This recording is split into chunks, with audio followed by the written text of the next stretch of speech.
आज नेपालको एयरपोर्ट भित्र हेर्नुस् है, यस्तो अचम्म देखियो। त्रिभुवन विमानस्थलबाट म थाइल्यान्ड जाँदै गर्दा भित्र हेर्नुस् त, एयरपोर्ट भित्र यो चितुवा हो जस्तो लाग्यो। हामीले चाहिँ स्याल भन्यौं।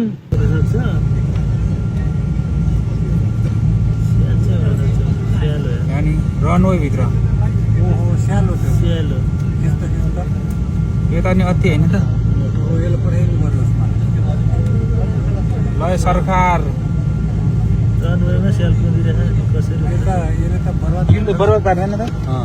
छोटो छोटो भिडियो खिच्छु मिठो।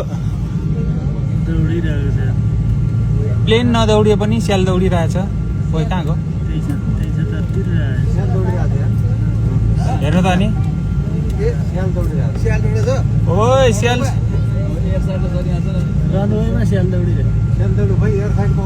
रनवेमा प्लेन